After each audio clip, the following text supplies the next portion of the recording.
열왕기상 18장 40절부터 19장 2절까지입니다. 엘리야가 그들에게 말하였다. 바알의 예언자들을 잡아라. 한 사람도 도망가게 해서는 안 된다. 백성은 곧 그들을 사로잡았고 엘리야는 그들을 데리고 기손 강가로 내려가서 거기에서 그들을 모두 죽였다. 엘리야가 아합에게 말하였다. 빗소리가 크게 들리니 이제는 올라가셔서 음식을 드십시오. 아합이 올라가서 음식을 먹었다. 엘리야는 갈멜산 꼭대기로 올라가서 땅을 바라보며 몸을 굽히고 그의 얼굴을 무릎 사이에 넣었다. 그리고는 그의 시종에게 올라가서 바다 쪽을 살펴보라고 하였다. 시종은 올라가서 보고 와서 아무것도 보이지 않는다고 말하였다. 엘리야가 다시 그의 시종에게 7번을 그렇게 더 다녀오라고 하였다. 7번째가 되었을 때에 그 시종은 마침내 사람의 손바닥만한 작은 구름이 바다에서부터 떠올라오고 있다고 말하였다. 그러자 엘리야는 아합에게 사람을 보내어서 비가 와서 길이 막히기 전에 어서 병거를 갖추고 내려가라는 말을 전하라고 하였다. 그러는 동안에 이미 하늘은 짙은 구름으로 캄캄해지고 바람이 일더니 곧 큰 비가 퍼붓기 시작하였다. 아합은 곧 병거를 타고 이스라엘로 내려갔다. 주님의 능력이 엘리야와 함께 하였기 때문에 엘리야는 허리를 동여 매고 아합을 앞질러서 이스라엘 어귀에까지 달려갔다. 아합은 엘리야가 한 모든 일과 그가 칼로 모든 예언자들을 죽인 일을 낱낱이 이세벨에게 알려주었다. 그러자 이세벨은 엘리야에게 심부름꾼을 보내어 말하였다. 내가 예언자를 죽였으니 나도 너를 죽이겠다. 내가 내일 이맘때까지 너를 죽이지 못하면 신들에게서 천벌을 달게 받겠다. 아니 그보다 더한 재앙이라도 그대로 받겠다. 아멘. 40절에 엘리야가 말한 대로 백성들은 바알의 예언자들을 사로잡았고 모두 죽였습니다. 우상 숭배하자고 하는 자는 신명기 13장 9절에 반드시 죽여야 합니다. 정인이 맨 먼저 돌로 치고 그 다음에 모든 백성이 뒤따라서 돌로 치게 하십시오라고 했습니다. 우상 숭배의 죗값을 지불하고 죽게 했습니다. 아합이 바알 선지자들이 죽는 것을 보고만 있었던 것은 하나님을 두려워하고 백성들의 분노를 두려워했기 때문입니다. 41절에 엘리야가 아합에게 빗소리가 크게 들린다고 하면서 음식을 드시라고 했습니다. 아합은 그동안 긴장해서 제사 드리는 것을 지켜본다고 하루 종일 먹지도 못한 것 같습니다. 아마 거기에 있던 사람들 모두가 아무것도 먹지를 못했을 것입니다. 비가 온다고 엘리야가 말한 것은 하나님의 말씀에 근거한 것입니다. 엘리야는 아합이 왕이라고 해서 무척이나 생각해주고 있습니다. 신명기 13장 9절에 가면 아합과 그 아내 이세벨도 죽여야 합니다. 왜 죄인 아합을 살려두었습니까? 범죄한 왕도 예가 아닙니다. 왕도 죽여야 합니다. 엘리야의 기도입니다. 42절에 갈멜산 꼭대기에 올라가서 땅을 바라보며 몸을 굽히고 그의 얼굴을 무릎 사이에 넣었다고 했습니다. 하나님만 바라면서 간절히 기도했습니다. 43절에 그의 시종에게 올라가서 바다 쪽을 살펴보라고 하였다. 시종은 아무것도 보이지 않는다고 말하였다. 엘리야는 그의 시종에게 7번을 그렇게 더 다녀오라고 하였다고 했습니다.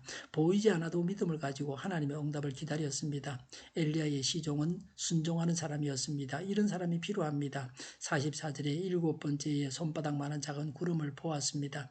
하나님의 응답이 작게 시작되었습니다. 작은 것을 보고서 엘리야는 큰 비가 온다고 했습니다. 44절에 엘리야는 아합에게 사람을 보내어서 비가 와서 길이 막히기 전에 어서 병거를 갖추고 내려가라는 말을 전하라고 하였다고 했습니다.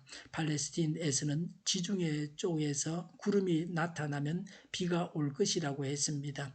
큰 비가 내리면 강이 범람해서 길이 막힙니다. 그래서 길이 막히기 전에 어서 가라고 했습니다.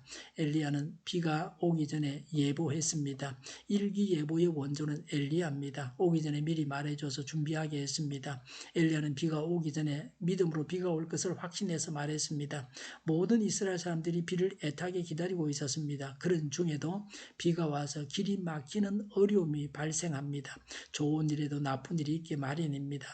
45절에 비가 퍼붓기 시작했습니다. 아합은 별궁이 있는 이스라엘로 갔습니다. 46절에 주님의 능력이 엘리야와 함께 하였기 때문에 엘리야는 허리를 동여 매고 아합을 앞질러서 이스라엘 어귀에까지 달려갔다고 했습니다.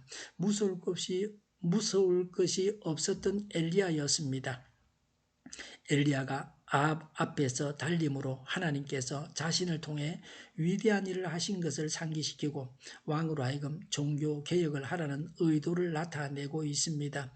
왕이 종교개혁할 수 있는 분위기가 무르익었습니다. 백성들이 하나님을 신앙하고자 하는 마음이 가득했습니다. 19장 1절에 아합은 엘리야가 바알 예언자를 다 죽인 일을 이세벨에게 알려줬습니다.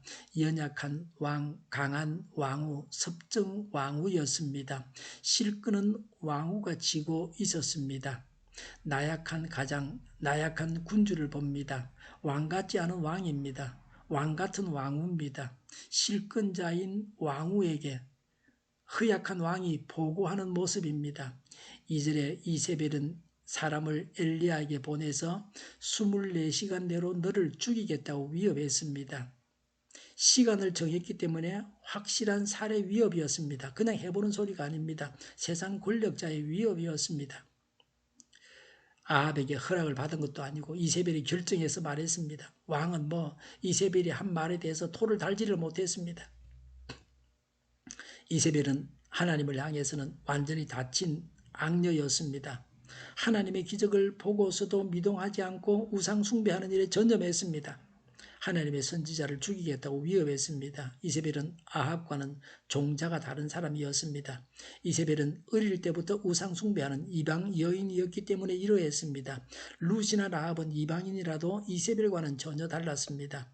아합은 이세벨 때문에 더 악한 왕이 되었습니다. 남자가 어떤 여자를 아내로 맞아들이느냐가 중요합니다. 바알 선지자들을 죽였던 여세를 몰아서 아합과 이세벨을 죽이고 엘리야가 북왕국의 왕이 되었으면 좋았겠다는 생각이 듭니다. 3년 반 동안의 가뭄이 끝이 나고 비가 왔습니다.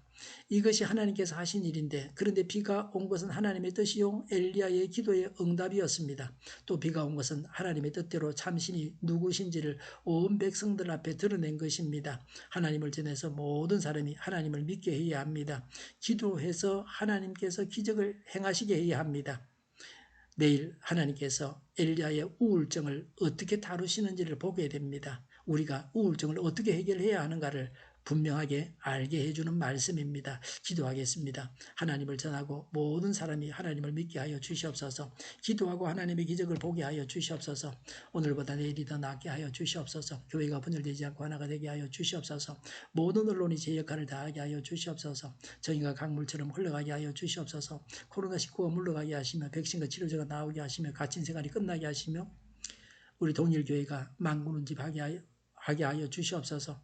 예수 이름으로 명하노니 모든 병만은 물러가고 몸의 모든 부분들 온전하게 될지어다. 신유의 기적을 베푸셔서 지금도 저희의 질병을 고쳐주시옵소서. 코로나19로 신음하는 모든 사람들을 고치시고 온전케 하여 주시옵소서. 저희와 교회와 나라의 민족을 불쌍히 여겨주시옵소서.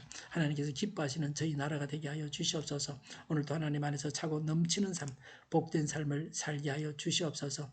감사와 찬양을 주님께 돌려드리며 예수님의 이름으로 기도하옵나이다. 아멘.